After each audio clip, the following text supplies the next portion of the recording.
በጣም ይገርማችሁ ሁሉም ፈላስፋዎች ስለ ብዙ ነገር ሲናገሩ ተለያይተዋል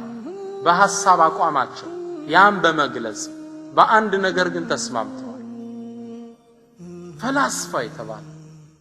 ስምምነቱ ምንድነው ደስታ የሚገኘው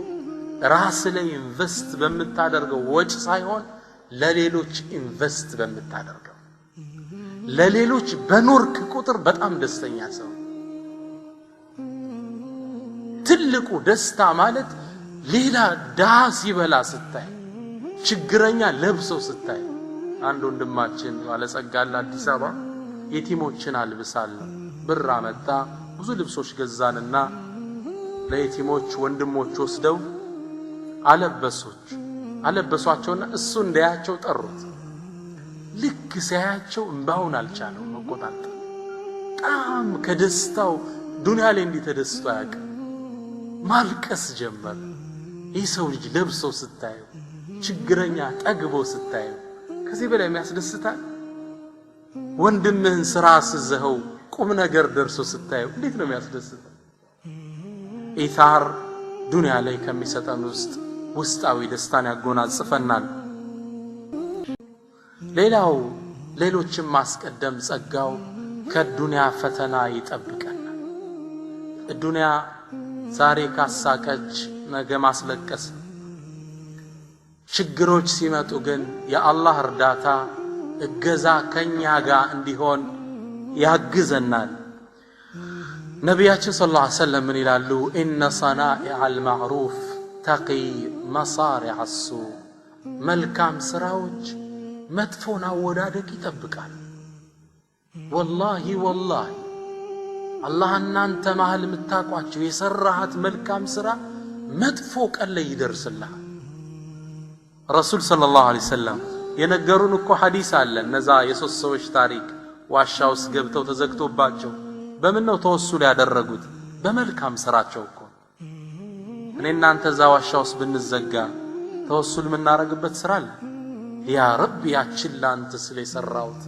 ምን ነው አለ አይመስለኝ አላህ ይድረስልን አንዴ ከነብዩ ሰለላሁ ዐለይሂ ወሰለም መላክ በፊት አንድ በረሃ ላይ የምትኖር የአላህ ደግ ባሪያ ሴት ልጅ ነበረች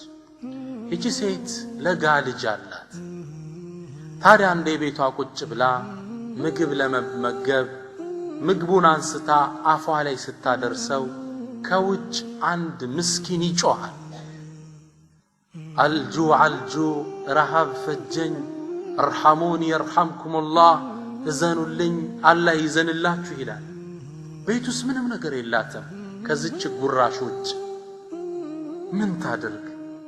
አፏ ውስጥ ልትከተው የነበረችውን አወጣችና ለዚህ ምስኪን ሰጣች ከራሷ በላይ እሱን አስቀደመች እቺን ስራ ለካ አላህ አዳንቆ መዝግቧት ነበር ቀናት አለፉ አንዴ ስራ እየሰራች በረሃ ላይ ወጣ ልጇን ህፃኑን ልጅ ልብሱን አንጠልጥሎት መሮጥ ጀመረ ተኩላ መጥቶ እዚህ ጋር በጥርሱ ይዞት በበረሃው ይዞት መሮጥ ጀመረ ረሱል ሰለላሁ ዐለይሂ ወሰለም ምን አሉ فأرسل إليه ملكا الله ملائكة لاك የወዳጁን ልጅ ሊጠብቅ ካፉ አውጥተህ ውሰድላት መላእክቱ መጣና ከዚህ ተኩላ አፍ አውጥቶ ልጇን ይዞላት ሄደ ደንግጣ ያለ በር ላይ ሰው ቆሟል ማን አንተ እሱ ምን አለ እኔ መላእክት ነኝ ኢነላህ ይቅሪኡኪ ሰላም አላህ ሰላምታ ያቀርብልሻል አላሁ አክበር አላህ ሰላምታ ያቀርብልሻል ويقول لك ብሎ ይልሻል هذه اللقمة بذاك اللقمة እቺ ከተኩላ አፍ አውጥተን ያመጣንልሽ ጉራሽ